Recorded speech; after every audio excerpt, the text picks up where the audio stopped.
Howdy everyone, Poodle here, and I cannot be the only one who has caught the Wonder Bone.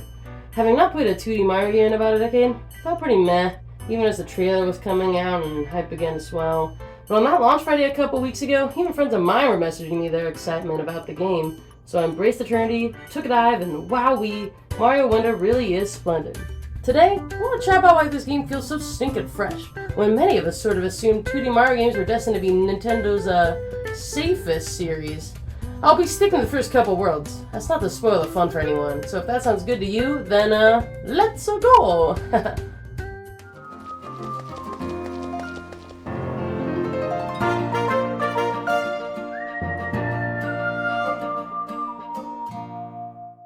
The first thing that struck me, even in Mario Wonder's trailers, was the atmosphere.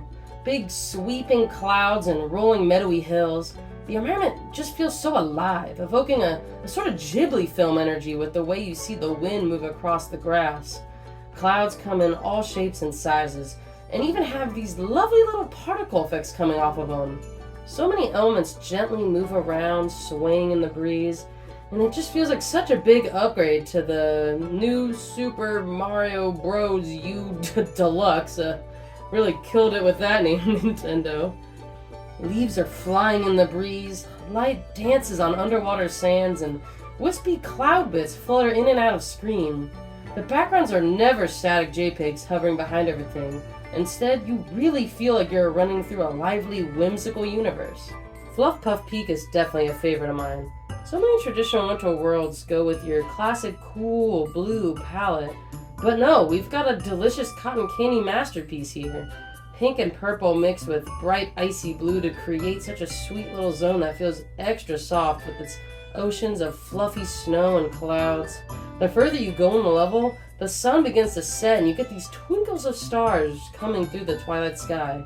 It's just so lovely. But it's not just the backgrounds that are delightful. Even the area we're running through is covered with beautiful details and textures. When I was a kid, Super Mario World was one of the earliest games I remember really marveling at the look of. Nintendo found such a painterly way to use pixel patterns to decorate the sides of hills.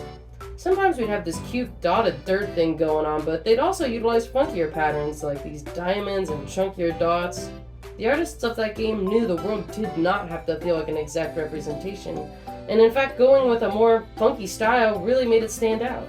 And Mario Wonder brings that idea in full force. We've got these fish-like scales that have a luminescent vibe, wiggly sand waves with hints of seashells, and even these purple rectangular thingies that I love the colors of.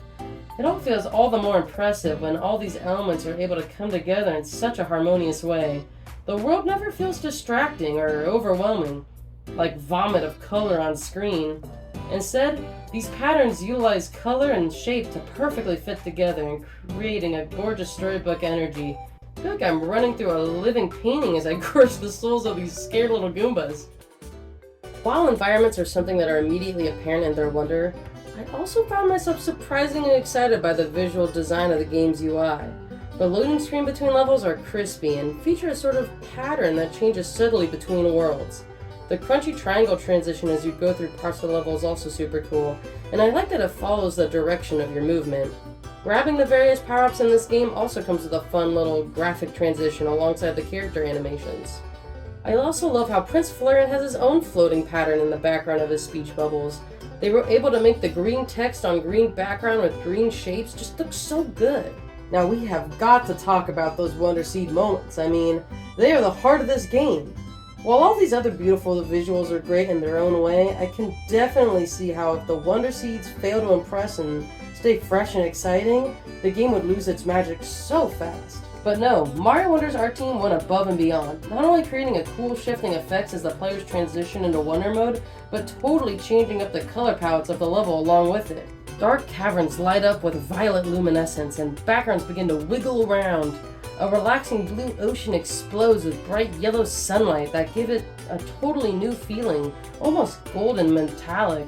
We might suddenly be backlit into silhouette or caught in a rainbow of color. Even the Bowser levels have their own spooky takes on this, bringing ghostly wiggling backgrounds and hot pink glows. The game will not let you get bored, and it really inspired a childlike wonder in me that made me feel so nostalgic. Especially with this game coming out in the holiday season, as the sun begins to set earlier and the weather becomes cooler, Mario Wonder feels like the perfect game to cozy up with a buddy and get lost in. Wowee! I mean, what a year for Mario. The man opened a theme park, was the star of a blockbuster animated film, and now you're telling me even 2D classic Mario games feel fresher than ever? In a lot of ways, it feels like the perfect send-off for the Switch.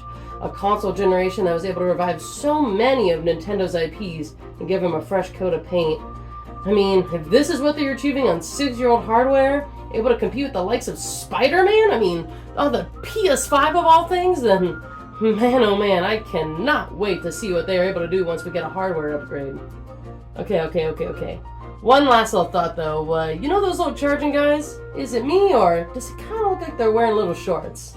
You let me know your thoughts in the comments, and I'll see you guys around. Bye!